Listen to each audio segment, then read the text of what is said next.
All right, good morning, good evening, good afternoon, ladies and gentlemen, citizens of YouTube. This is Pastor Dowell. You know, a lot of people are starting to email me again and asking me again. You know, Pastor Dowell, I know you've been busy. You've been talking about a few other things, but you haven't not mentioned much about silver as much lately. That's because I have been very busy, but I also have been trying my best to keep up and doing my due diligence.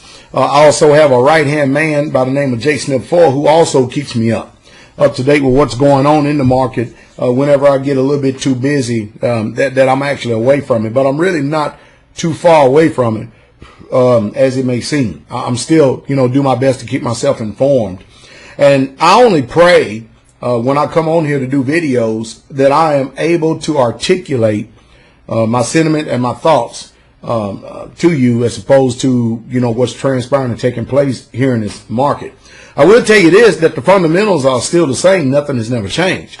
We are still insolvent as a country. We are literally broke. And once you can get people to understand that, that's the key right there, is getting them to understand and see that. Because, you see, as long as they have these things, called Federal Reserve notes in their pocket, they are automatically going to assume that they have what they call wealth and money, which can buy anything out here in the world, because that's what the world is using. It is the world's reserve currency as it stands right now. People are using it, but there's something going on right now, like we've been trying to tell you for years and years and years, that the positions that a lot of these shorts are holding with silver, it's only a matter of time before the manipulation can start. To stop. I'll give you an example. I remember way back it was years ago. I remember I bought my first ounce of silver. I spent $4 for it. $4 for an ounce. Can you imagine the gains I've made right now of buying actually my first ounce of silver for for $4? That is an extraordinary gain. And I would personally tell you right now that we have not even seen anywhere near the what we call the top of the market for silver or gold. Myself personally, I think silver is going to go to parity 1-to-1 with gold, if not outperform it, if not actually replace gold as a the number one precious metal that there is. And people ask me about what about platinum and palladium and all this stuff. Well, if you want to invest in those stuff, they are metals and they are things that people use and stuff. But if you want to invest in that stuff, go ahead and have fun with it. I choose to stick with silver and gold, mostly silver because I can't afford gold.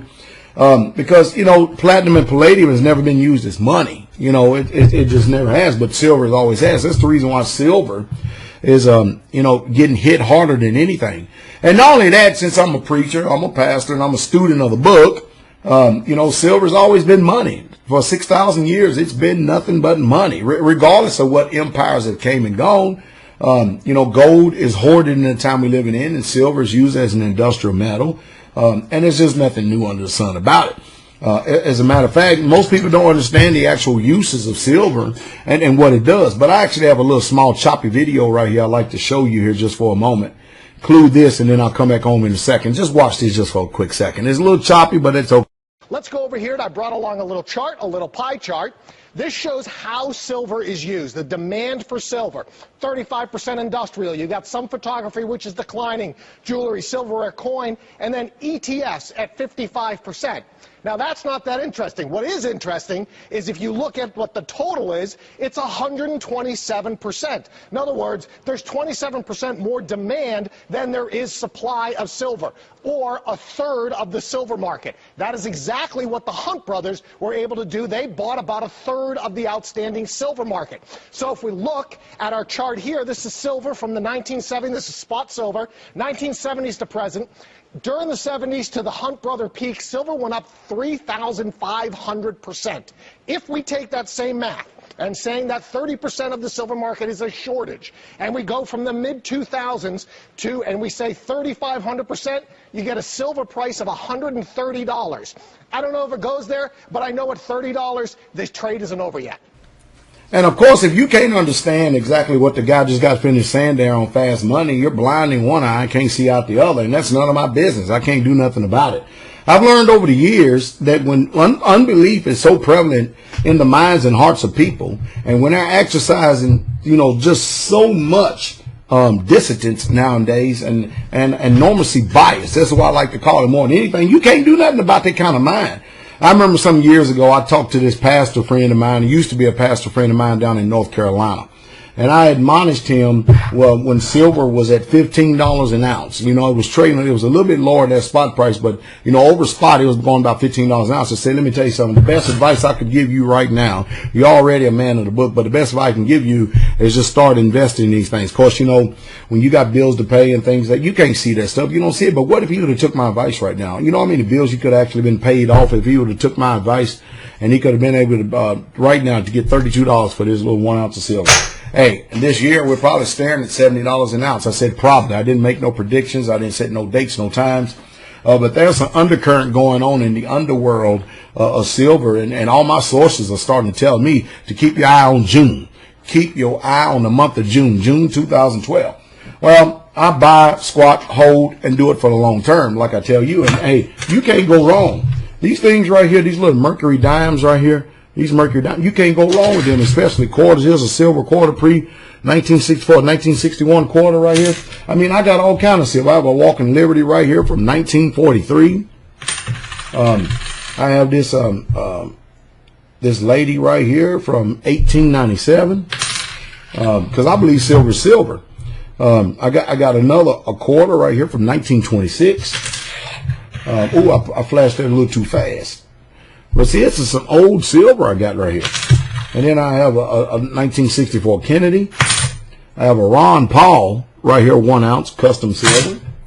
I have Queen Elizabeth right here from Fiji, right there. And I have this buffalo. This Indian head buffalo. I don't know if you can see it right now. The camera's trying to focus. Then I have a half ounce Apmex right here. But I try to teach y'all, and I'm finished at the teaching game right here. Either you get it or you don't. Especially you've been listening to me. If you choose to ignore it, you do it to your own apparel. I mean, after all, if you're right, I have nothing to lose. I mean, if silver's not money, we don't have to worry about it. Everything's going to pan out and nothing like that. I still got nothing to lose because I can always go get money for the silver that I have. But if I'm right and you're wrong, that means you're losing everything. You're losing every single thing as this thing and this purchasing power continues to decrease right before your very eyes. And again, I say it again. Here's a 10-cent piece right here. And I'm going to try my best to shock your minds if you can get it. I'm trying to speak it simple. It does me no good, does you no good for me to use terms, logic, philosophy, theology, and ideals and speak over your head about a market that most people just don't understand. I'm trying to talk to the common everyday folks here. Here's a dime right here. This is a $1 bill. This $1 bill right here is supposed to be able, in essence, to be worth 10 dimes. Now you watch this. This is $1 bill. How much gas can you buy with this $1 bill? How much gas can you buy with this 1 dime? Well, if this is ironclad slug, like you can normally get back as a change when you go to the supermarket or gas station, whatever, you don't get back too much of nothing. You can't buy too much of nothing. But if it is this dime right here, right now this dime is probably worth about $2.50. Well, $2.50 times 10, huh? That lets you know the value of this dime and lets you know that this is really worth nothing. So, like I keep trying to tell you again, it's not that prices are rising, even though there's the illusion that the prices have risen and they continue to rise. The problem is that you're playing the game. You're playing the game the way they want you to play, and you're using their game monopoly money to do it. And when you stop playing that game and you start understanding what money is, see, at any time I want, even anytime I want, all I have to do is take some of this silver that I purchased some time ago, and I can still purchase the same amount of goods and services and still come out ahead. I mean, think about it. I can take this silver, this little silver mercury dime right here and get $2.50 for it and go buy $2.50 worth of goods and services, and that's only 1/10 of this dollar bill. You can't get $2.50 worth of services with this worthless piece of trash right here. You can't do that, can you? Huh? So I've learned that people, if they're going to be ignorant, let them be ignorant. If they're going to be dumb, they have a right to be dumb. In this country, you have a right to life, liberty, and the pursuit of happiness. If it makes you happy to be dumb, stupid, ignorant, dormant, docile, and demoralized, and as to where you like to be in serfdom and like to be in nothing but a serf for the powers that be, have at it. That's your right. That's your prerogative. It's the land of the free, home of the brave. Live and be content and be happy and don't ever complain. when things start going down because you yourself refuse to hear those who have given you the understanding. And then all you in those churches out there, your preachers and teachers not telling you how to preserve what your dinner table for what's getting ready to take place. And they keep throwing all these doubts and stuff. But hey, the people that listen to me, they are informed, intelligent people. I got one more video here I want to put up right here from RT to let you know, even though I say that RT is one of the best news sources that there is, they still, just like any other news source and news media, they're controlled. Here's a reporter right here talking about how that India, China, and Mexico, a lot of people, they're now opting out of the dollar and they're trading and buying oil with Iran. Iran is buying oil and I mean, everybody's working in gold. That means the world's reserve currency, the dollar, is going to lose its purchasing power and its value. And the people in the world is not playing this game. So listen to me real close. Listen to me real close. You got America making all these threats, going around bullying all these third world countries and bullying some of these countries that don't have the same amount of firepower as we do. And yet and still the whole world, while we're going around muscling everybody with military might and firepower, you know what they're doing? They're voting with their pocketbook. They're not trading with the United States of America. Everybody is just slowly but surely moving away from the dollar. They're moving away from it. And they're trading amongst their own selves. So there's a quiet rebellion. And our government is too stupid and too dumb to see what goes on today because they're in the back pockets of the corporations. That's why I try to get on there and try to speak words to you so that you can understand and see what's going on, because I know a lot of people can't connect the dots. But if you just watch and see, you watch Russia, you watch China, Venezuela, you look at Iran, you look at Mexico, you look at all these other countries and stuff that is not European invested in stuff, you're going to see that all of them are opting out of playing the game of the dollar. They're finished with it. They're trading amongst themselves. So the United States can put all the sanctions all they want against Iran. It's not changing. It's not hurting them one bit because other countries are helping them out. They're able to buy in gold. Everybody is going to move to gold and silver, whether you like it or not. Silver is going to, and it has, and it's going to keep on doing, outperforming gold.